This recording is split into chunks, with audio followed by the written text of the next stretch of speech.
Hi, my name is Susan Linky, and I'm going to teach you how to basically make your home more energy efficient. Now, you may be thinking about this in order to reduce your environmental footprint, and that would be a good thing, but you will find that is well worth doing because it can also save you a lot of money on utility bills. It can make your house a lot more comfortable, particularly where your house is too hot or too cold, and it also improves your security because if you retire or potentially lose your job somewhere along the line, your utility bills are not out the roof. Energy audits really make sense for particularly older homes. So if you have an older home, this is going to be extremely useful. I'm going to be talking about the three energy audits that I've seen, including through the two homes that we've had in a commercial space for a not-for-profit that I've worked with. One of the advantages, if you're doing this from an environmental perspective, is that once you know how to do it, you can do it for your church and various other not-for-profit organizations and really help them out, as well as potentially helping yourself out and helping the environment. So the stories I'm going to cover are the two homes, my home where I worked in Wisconsin, and a home in Chicago where my husband worked and lived, as well as the commercial space. The first story I'm going to talk about is in the Wisconsin home. And one of the things you can see there is that the ceiling goes like this, and then it's kind of like a little A. At the top there, there's a recessed light. Now, what happened is the recessed light is really kind of part of a duct system, and the duct system goes to a vent that goes directly outside. So effectively, the wind was coming through the vent from the outside into the three different recessed lights coming down, and that's what I was feeling on my bed. So that needed to be fixed. So the solution was to go up into that duct and insulate all the way through, and also to take those external vents and seal them. Uh, this enabled me to lie in bed without feeling too much of a breeze over my face. We had performed an energy audit, and the auditor, in addition, found that our furnace was about 65% efficient. It was supposed to be about an 85% efficient, but over the years it had just lost efficiency. So I ended up purchasing instead a new furnace that was about 95% efficient. And as you will see, it did considerably well. Now, while you're looking at the furnace room, and one of the things at the top here, you can see that this duct will go up into the roof, which happened to be uninsulated, and then go into the house, which is over on the left-hand side. And so there was plenty of opportunity for that nice warm air in the winter to get rather cold. From the right-hand side, you can see where the air comes in from the uninsulated attic, and comes into this crawl space, and then goes down into other parts of the house, as well as going into the second floor of this house. Now, initially, all of these ducts were uninsulated, including through the attic part which was not insulated, so there's plenty of room for it to get cool. And what I did was I insulated all of this, to make sure that we weren't heating up the crawl space. We also insulated it above the furnace room, so that it was not going, well, it was going through an uninsulated room, but at least the ducts were insulated. This shows the results from the utility company at about the time that I did this and for the next few years. So on the top left side, you can see the gas, how much gas was used for different months in Wisconsin. And on the top right-hand side is the electric use as well. The bottom left-hand side actually shows the temperatures during those different months in order to see whether there was a considerable difference between one year and the next. And there really wasn't. But there was a considerable difference in the gas and the electrical use. So the gas use, you can see that the two upper lines, there was considerable more gas used during the early years than in the later years. And you can see for the electricity on the right-hand side exactly when the new furnace was purchased, because all of a sudden my electrical use went down in addition to my gas use. I was also really interested in the efficiency of the gas by temperature. And again, we can see that in earlier years, there's a line that's nearly vertical, that's before I changed the furnace. And then afterwards, there's a much lower line that's more consistent after I changed the furnace. So the furnace was definitely worth changing. In addition, we can see there's a lot of difference between the older line and the newer line in stability. The older line basically had a lot more variance. I didn't expect that the electricity would change with me changing the furnace, but it sure did. So here you can see that the electrical use before for a specific temperature, 20 degrees, 40 degrees, 60 degrees, 80 degrees, and then after the furnace was changed. So it even gave me a lot of cost savings from the electrical perspective.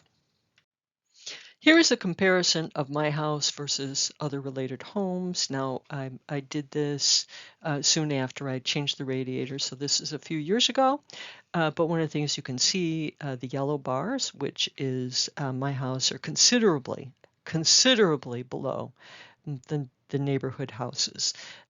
My husband thought that his house, because it was brick, was going to do so much better than my Wisconsin house.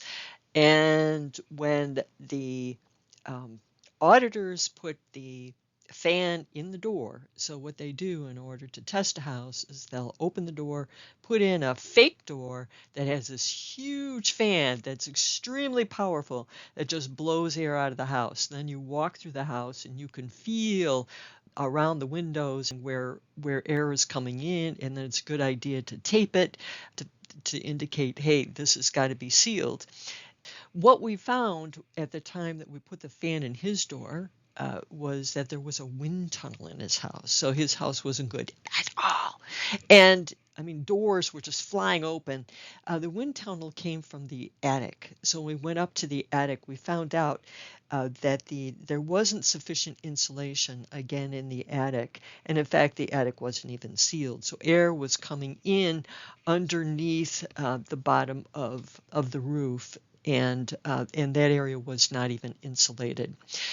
Now, the reason that they did this was to make sure that the attics and the whole house did not get mold. But now what we do instead is we seal the entire house, and we make sure that the house does not get damp. The way it does not dampen up is by making sure that the bathroom fans are turned on for 20 minutes after you take a bath or a shower to get rid of all of the dampness. This ensures that mold doesn't happen in the house. It's a good idea to do that also when you are boiling water. So this is a picture of into where the holes were at the bottom of the roof. And then what we did is we covered with pink insulation. Now this is one option. The other option is basically to fill in with spray foam insulation. Spray foam insulation, I've been told by my allergist, is not a good thing. People tend to react to spray foam insulation, so it's probably better to go with that plastic bag, which seals to make sure that wind doesn't come in. And inside the plastic bag, you use insulation, and that ensures that the cold air doesn't come in. Now, one of the things that you see in addition is that on the floor there are pipes, and these are radiator pipes. So basically, hot water comes in through the radiator pipe and used to go through an uninsulated crawl space. And of course, you would expect in conditions like this, when it gets really cold, that potentially these radiator pipes could burst. So that would be extremely dangerous because they're filled with water. The other thing that we did is I covered the radiator pipes with insulation, and that's what I've shown here.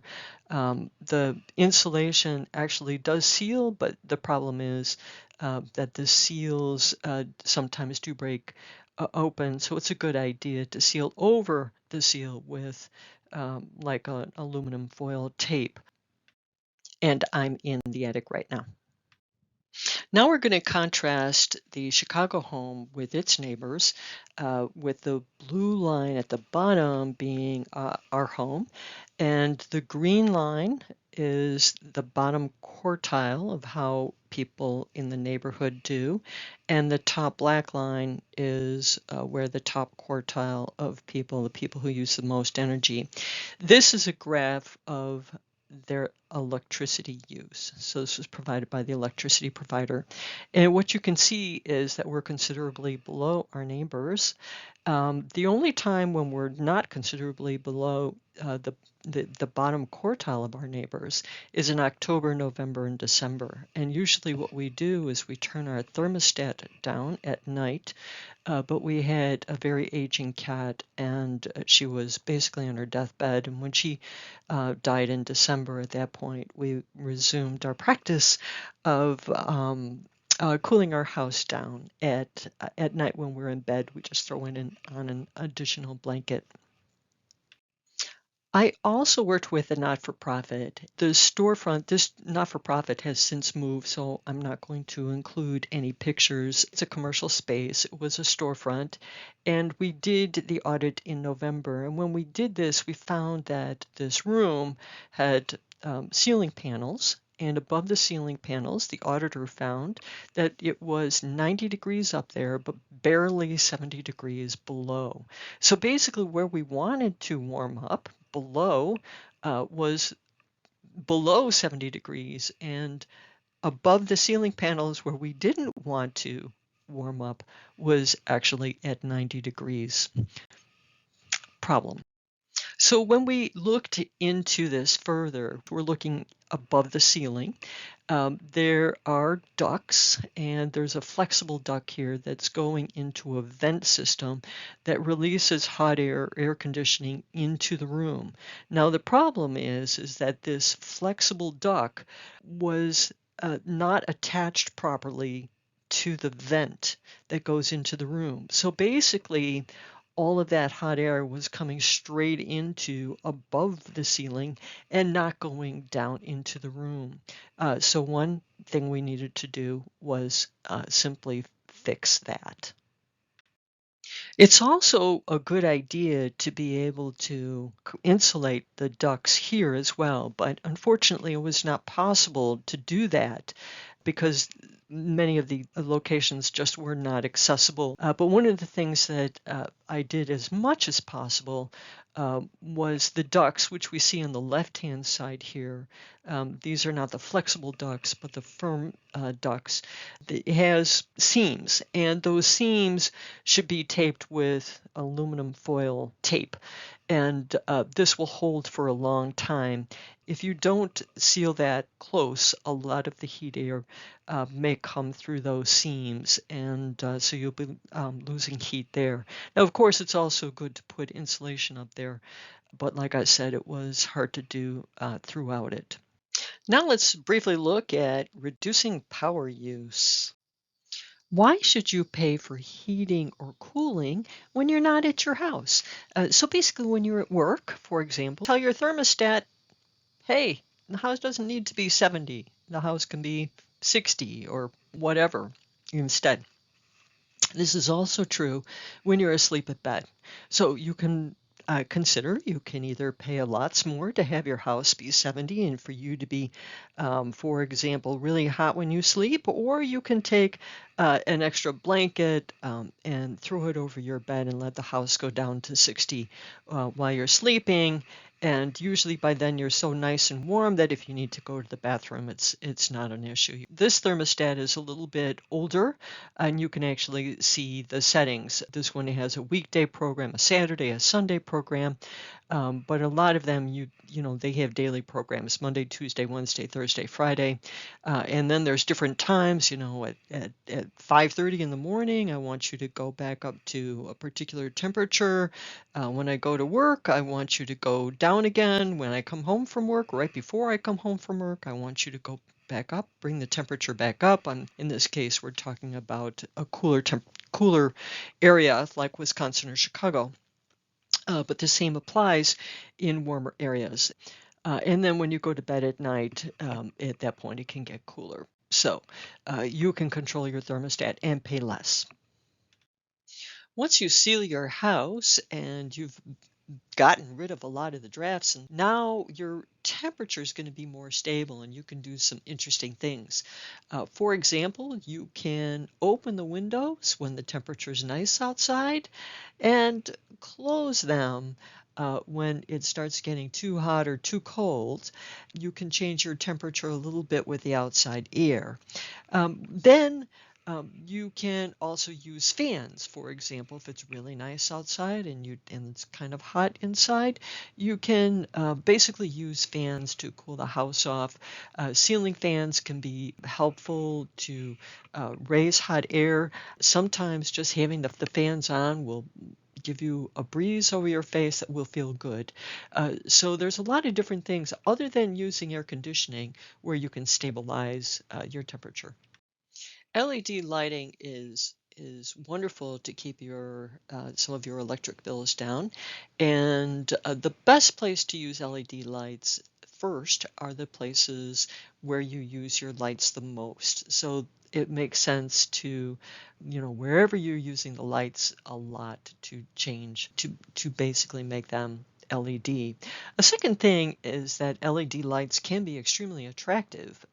So you can see in our dining room here, the LED lights are an unusual look that you may find attractive. I've talked about some of the major things. Now I'm going to be talking about some of the things as well that you need to do in order to do the job properly. Doors let in a lot of cold air. They can let cold air through the top, the side, and the bottom. One of the things you can see on the right-hand side is that you can buy something that basically is insulation on both sides of the front and the back of the door. And this makes sure that drafts don't come in through the bottom, which is usually a really bad thing. On the left-hand side, you can see that you can buy a sock, and you just put this sock up against the door, whether you want to keep the house warm or keep the house cool. Both these can be helpful for preventing hot air, cold air to come in. Caulking is particularly good for windows, and you can see the caulk gun on the left-hand side. What happens is you can buy different types of caulk. There's like a plastic type that is clear. I don't necessarily recommend it because you can't paint over it.